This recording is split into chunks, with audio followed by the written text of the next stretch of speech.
Hello, Serge here from the Backyard Driving Range. We have a lesson that came into customer service from Jim Shapiro, and Jim says, in the opening scene of your daily video, you hit a ball which appears to be positioned back of center. I think I have also noticed this when the live lesson begins. I tried this and hit irons better than average, which would not be hard, but am I correct in what I think I see? You do. Again, submitted by Jim Shapiro.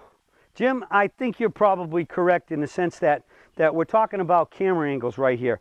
And even though that camera is probably within 15 feet of me right here, and I got it set up with the mat, the leading edge of the mat, plumb dead center to the camera, and I have a spot marked here in the ground in front of me, all it takes is an inch or two to be off, and the ball will start appearing to be too forward or too back. And as you know, I kind of get animated here and move around a little bit, and so the key becomes that yes, the vision could be thwarted. We found this out in some of our videos that we shoot on the golf course when we're doing our big videos, golf instruction videos, and we learned that the cameraman has to make sure on face-on shots that he was always following me or whoever's hitting a golf ball or putting a golf ball or whatever, that they have to be dead on center, 90 degrees right to, so to speak, our nose and our sternum. All right, so they have to follow us. So that's why many times we have to slow down and as we go from sometimes even one shot to another, because especially if I'm hitting an iron or whatever, and I'm taking a divot and I move the ball just an inch forward or an inch back, it starts to change the ball position appearance on the camera. And as you know, they say cameras make everybody look a little heavier, and without a doubt, it's going to change angles even very close to the camera. So you have to bear with us on that, and that especially here, because I have no cameraman. All it is me. I got that camera set up. I check it before I do every one of these, and have my spots lined up, but just a little bit off makes a difference. So the thing I think you have to take into consideration here is that you watch the movement of the body and know that what is my recommendation for ball position. All right, it's in all the manuals. It's been said on many videos. I believe in the peak performance setup, we play wedges through the 7-iron in the middle. The majority of days, I'm hitting a 7-iron off the mat. It's a good club to get it up high enough where I can get a good launch angle here, make a good full swing, and you can see pretty much of a full motion of the swing. And so I'm hitting a 7-iron. So I'm trying to play that ball in the center of my stance. Now remember, we don't, because we have flare feet, we do not judge width of stance by the toes. We judge it by the heels or the ankles in that area. And so you want to draw a line straight from the center.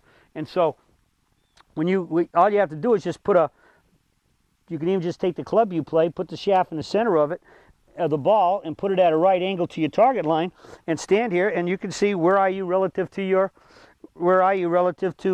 ankles. All right. Naturally, this looks a lot more back from the toe, because the toe, in my case, my toe is flared more than my heel. So you always have to, in many cases, it's good to pull your slacks up a little bit if you're wearing long sleeve slacks, and check out exactly where that appears to be in a stance. So again, if I was playing a driver, it would be up here just about at the back of the heel. Now remember, where most people say put it in the instep, if I put a driver in the instep here with a flared foot, look where would it be if I squared my foot up? It'd be off of my toes. So you have to be careful that we're dealing, because of the flared feet and how much you deal it, probably the farthest your driver should ever be is at the very back of, if you draw the straight line in, at the back of the heel. Because then if you did that, it'd be pretty close to being right where your instep was, if you do like everybody said and keep your feet relatively straight towards straight out. Okay, we have flared feet because that gives us that sets us up better to be able to have our knees to rotate together, where if they rotate together this way, they rotate together that way, so they're working as a team in tandem. Everything goes a little to the right, back to the ball, and to the left, as compared to if your feet are straight and you try to turn a little bit, your kneecaps don't have a whole lot of external rotation in them, and when this knee can't externally rotate, it starts to straighten up. And this one still can do a lot, and if it starts going too much, it goes down and straightens it up. So all of this is critical, and it's a great observation you made here. And so you have to bear with us on the camera angle, but always look at it from the concept that I'm doing a darn good job of making sure that whatever club I'm hitting, the ball's in the right place. And so, as I said, wedges through the 7-iron in the middle, then it gradually starts working a little bit forward, and nothing should ever get past your ankle. your heel or the back of your ankle here with a driver when you have flared feet. And Peak Performance Golf Swing Setup calls for flared feet, at least 30 degrees. I flare my forward one a lot more so I can turn and get to my target better because I don't have a whole lot of external rotation in my knees at all. Never had a problem. It's just that my feet can flare out a lot farther than everybody else's, which means I got great external rotation, but not as good. I can get here, but I can't. If my feet are straight, my kneecaps don't move enough for me to even finish towards the target.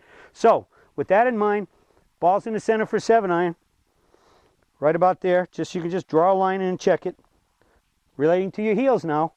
And with that, the ball position, if it looks off on the camera, you can pretty much bet that when I hit a good shot, it was in the right place. So take that into consideration, and when that happens, bang, you'll be hitting a bullseye like that, hitting it more solid straight and shooting those lower scores. Well, that's it for the search for today on another good observation that y'all seem to be coming in with. So I guess the thing that's great about that is it shows me that y'all are watching and listening intently, and it's keeping me on my toes. All right, so that's great for me, and it's also great for all of you. So, and passing this on to all the Surgites out there. So keep up the good observations, and we'll keep coming with correct answers on how y'all can start setting up better, hitting it better, and shooting those low scores. That's it for today, and I'll be talking to y'all again soon.